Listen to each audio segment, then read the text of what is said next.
In this video, we will analyze how Ukraine is increasingly isolating the Russian army in Crimea. Here, Ukrainian forces stepped up their long-range drone strikes and finished off the rest of the Crimean bridges connecting it to Ukraine. As a result, Russian-controlled Crimea became completely cut off, with vital supplies stuck and unable to reach the Russian forces in Kherson and Zaporizhia. Ukrainian forces returned to strike the Chonhar Bridge again after repair efforts from the last strike began, proving this is a campaign rather than a one-time attack. Soon afterward, additional attacks were reported against the crossing near Armiansk, which is the second major alternative route that Russia increasingly relied upon. Two bridges to the west near Stavky and Myrne were also targeted and significantly damaged. Finally, the Ukrainians targeted the crossing on the Arabat Spit near Henichesk, another alternative route used by Russian forces, where a new alternative road for logistics had been constructed. Russian-installed authorities in Crimea and the southern Kherson and Zaporizhia regions confirmed the traffic halt and ordered emergency inspections, while Ukrainian officials described the attacks as precision strikes against critical military transportation infrastructure. The significance lies in the pattern of strikes, as Ukraine is no longer targeting a single bridge, but is systematically attacking the entire network of crossings connecting Crimea with Russian-controlled southern Ukraine, and within only a few days, all of them were damaged. Ukraine has demonstrated a capability to repeatedly hit hardened transportation infrastructure deep behind the front, as the introduction of new long-range strike drones, such as the Behemoth, appears to be a key factor in this. Unlike earlier systems optimized primarily for soft targets, the Behemoth carries a powerful 75-kilogram warhead specifically suited for damaging bridges and other hardened structures.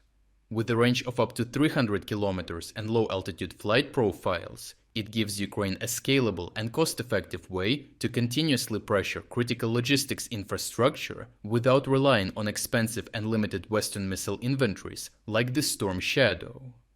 This proves Ukraine appears to be pursuing the complete separation of Crimea from the Russian force groupings fighting in Kherson and Zaporizhia.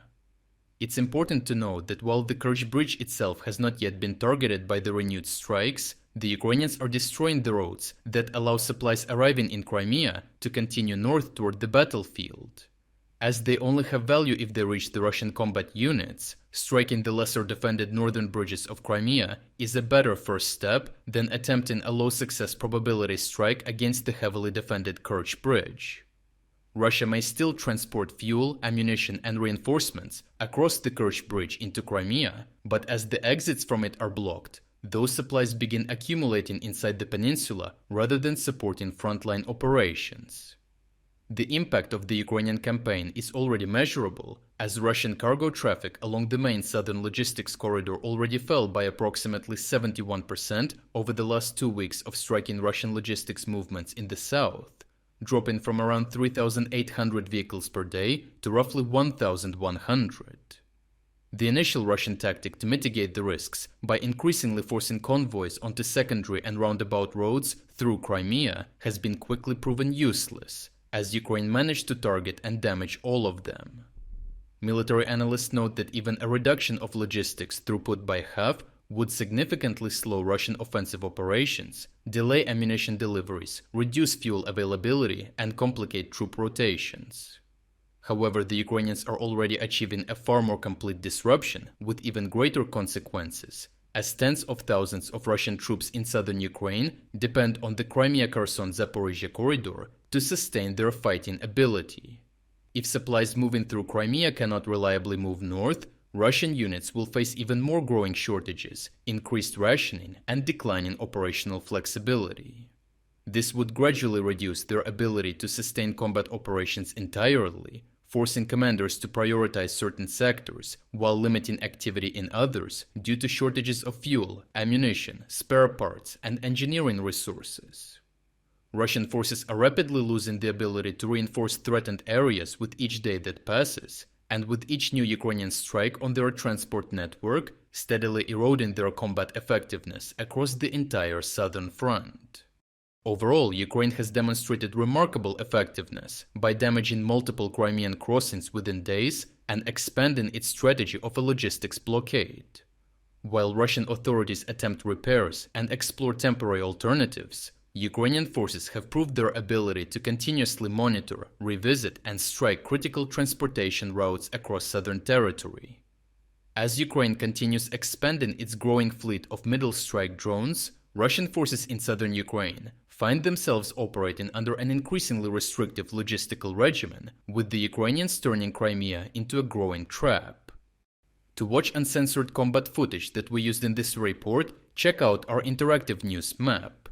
Here we are unrestricted by the YouTube policies and can finally show you the full uncut version of what really happened. But what is even more important, this map will give you access to all our analysis of significant events that go far beyond of what we can include in our short daily videos.